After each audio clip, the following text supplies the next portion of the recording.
지금 여기 부녀요 그의 자녀들이라 한 가정을 지금 2장은 지금 쓰고 있네요. 아주 간단한 내용입니다. 그러니까 부녀면은 뭡니까? 아버지와 딸이잖아요. 부녀니까. 그 다음에 자녀, 또 그의 자녀들이. 그러니까 일가족을 지금 두고 이서를 쓴 겁니다. 일가족을 두고. 근데 정확하게 누구라고 딱 이름이 명시가 안 돼서 조금 아쉽기는 합니다. 이 서신을 받는 사람들은 이들이 누군지에 대해서 잘 아는 사람인 것 같습니다. 근데 우리는 봐서 누구라고 정확하게 알 수가 없지만은 이 서신을 받는 사람들은 잘 아는 것 같습니다. 1절에 보면은 왜 이들에게 이 편지를 쓰는가? 목적이 있을 거 아닙니까? 당연히 편지를 쓰면 목적이 있지요. 쓰는 사람이 받는 사람에게 무엇인가를 알게 하기 위한 목적이 있을 거 아닙니까? 그죠? 1절에 보니까 하나님께 택하심을 입었다고 그럽니다. 이들이 지금 부녀와 그의 자녀들이니까 이들이 하나님께 택하심을 입었다고 합니다. 택하심을 입었다. 하나님께 택하심을 받았다.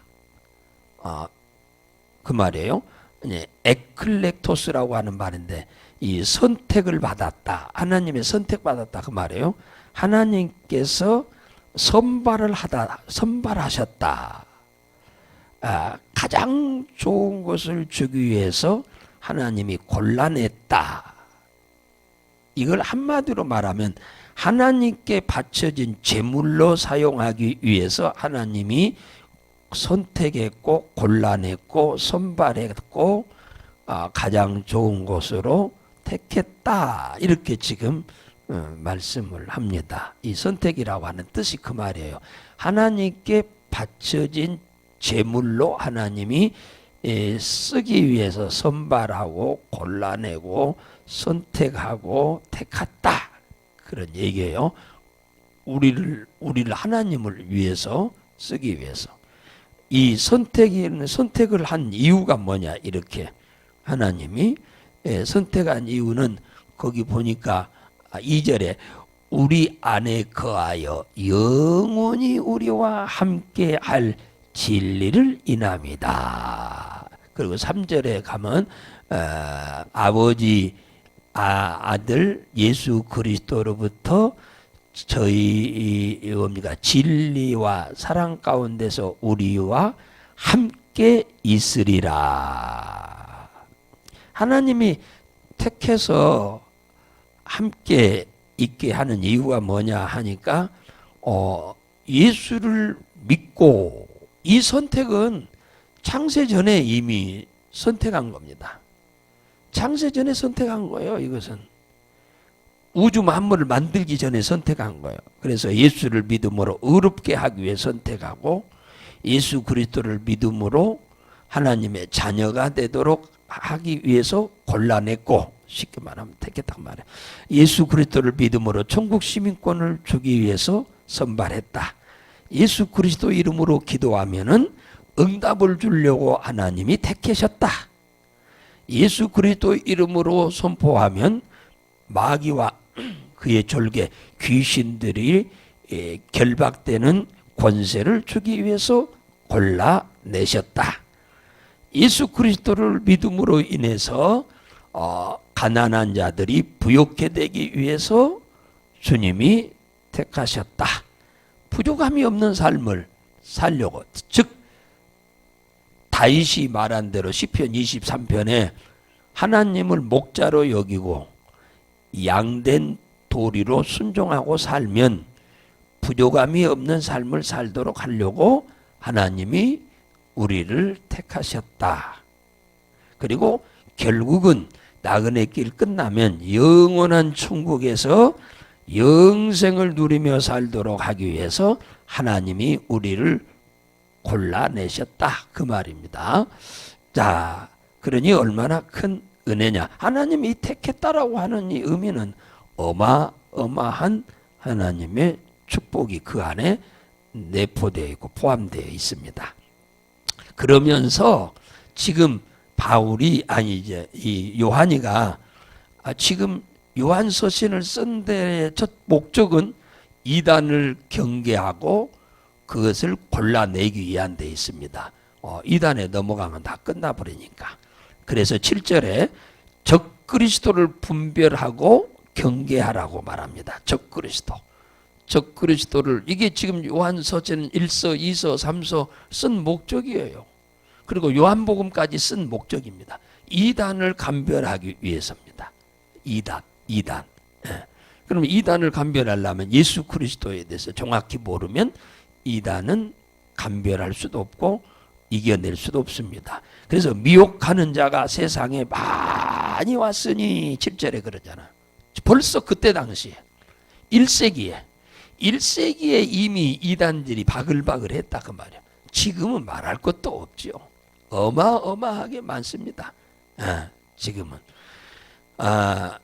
이렇게 이 이단들이 이 세상에 왔는데 이들이 한결같이 예수 그리스도께서 육체로 오심을 부인하는 자다 그렇게 얘기하잖아요.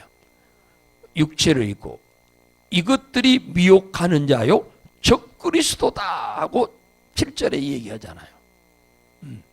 그러니까 예수님이 그러니까 갈릴리 나사렛에서 자란 요셉의 아들 목수였던 예수가 하나님이심을 부인하는 겁니다. 그리스도이심을 부인하는 거예요. 구원자이심을 부인하는 겁니다. 그들 나름대로는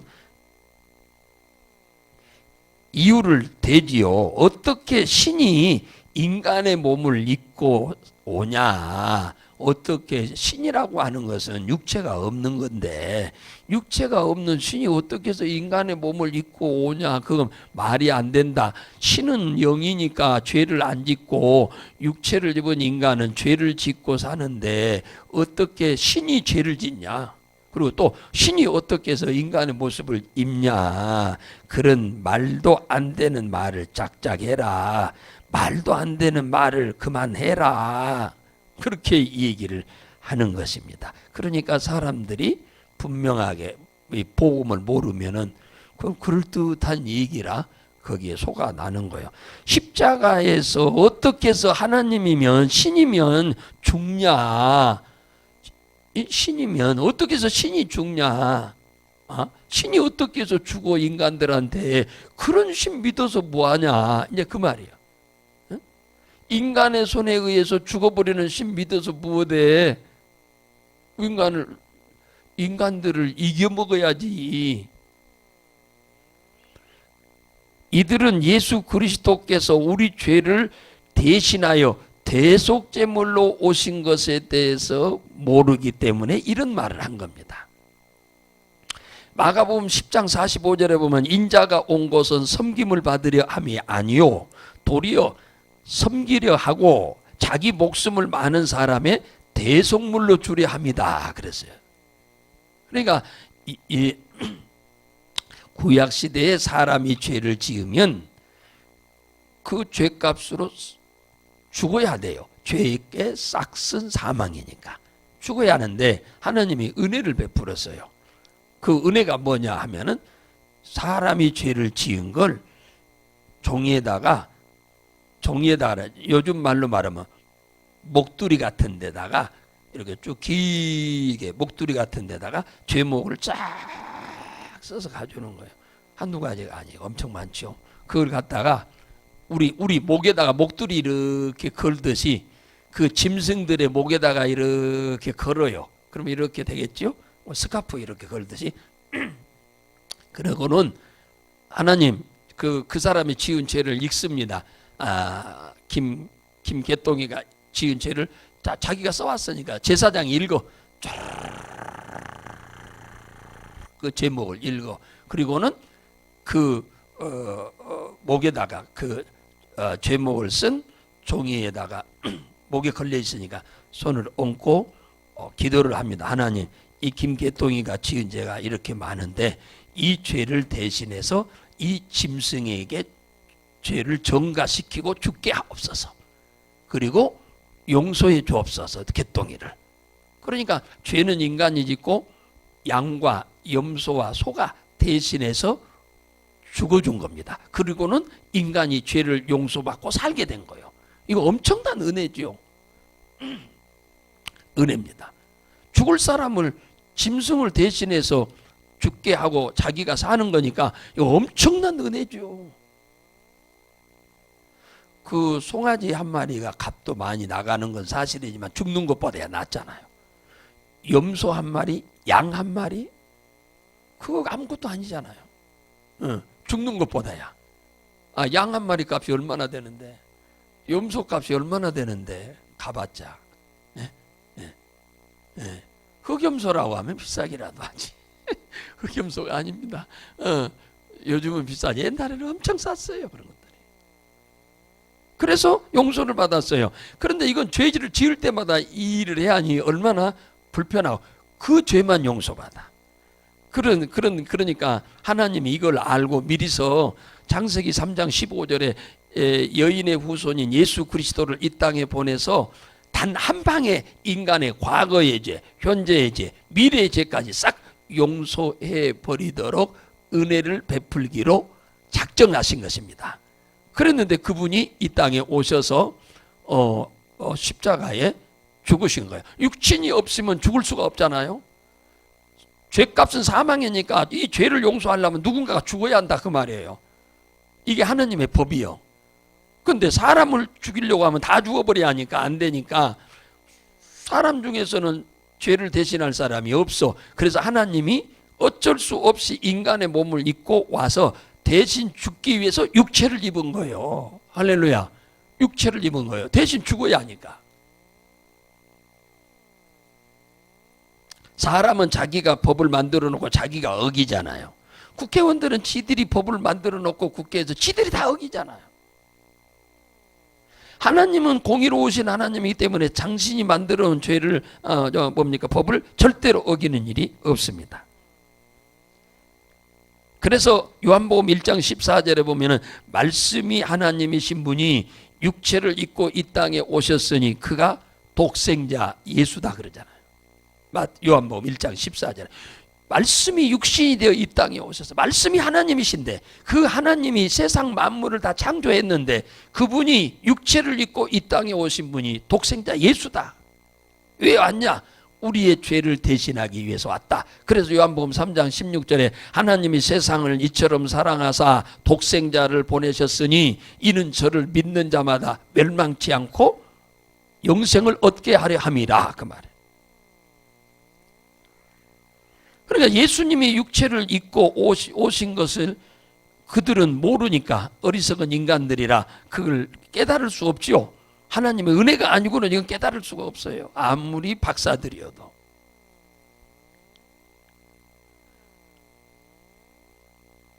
예수님이 육체를 입고 오신 것은 피 흘림이 없이는 죄 사함이 없으니까 피를 흘려야 죄가 대신하는 거예요. 인간 뭡니까? 영은 피를 흘릴 수가 없어요. 치는. 그러니까 육체를 입고 피를 우리 대신, 우리 사람 대신 짐승이 피를 흘려서 사람의 죄가 사함받듯이 우리 죄를 대신해서 예수님이 피를 흘리심으로 인해서 우리의 죄가 대속이 되는 거죠. 할렐루야. 그래서 내가 하나님이다, 내가 예수다, 내가 성령이다 하는 사람도 이단이지만 예수님이 육체를 입고 이 땅에 오시는 것을 부인하는 것은 그건 100점짜리 이단이다 그 말이에요. 내가 하나님이다 하는 놈도 이단이고, 내가 예수다 하는 놈도 이단이고, 내가 성령이다 하는 놈도 이단이지만 예수가 육체로 이 땅에 오신 것을 부인하는 것 또한 100점짜리 이단이다. 이단이에요. 이단. 그래서 오늘 10절에 그러잖아요. 뭐라 해서 누구든지 이 교훈을 가지지 않고 너희에게 나아가거든. 이 교훈이 뭔데? 예수가 우리 죄를 대신하기 위해서 십자가의 죽으로 하나님이 육체를 입고 오신 분이다 이 말이에요. 이 교훈 이외에 다른 교훈을 가지고 너희에게 오는 자는 집에 들이지도 말고 인사도 하지 말라고 그러잖아요. 이단한테는 인사도 하지 말라는 거예요. 절대로 집에 들이지도 말고. 예수님은요, 너를 핍박하는 자를 위하여 복을 빌라고까지 했어. 심지어는 너에게 잘못을 하루에 7번씩 70번 잘못해도 용서해 주라고 그랬어. 그랬는데 이단은 인사도 말고 집에 들이지도 말라고 그러잖아요. 그러니까 이 이단이 얼마나 나쁜 놈들인지 알 수 있죠.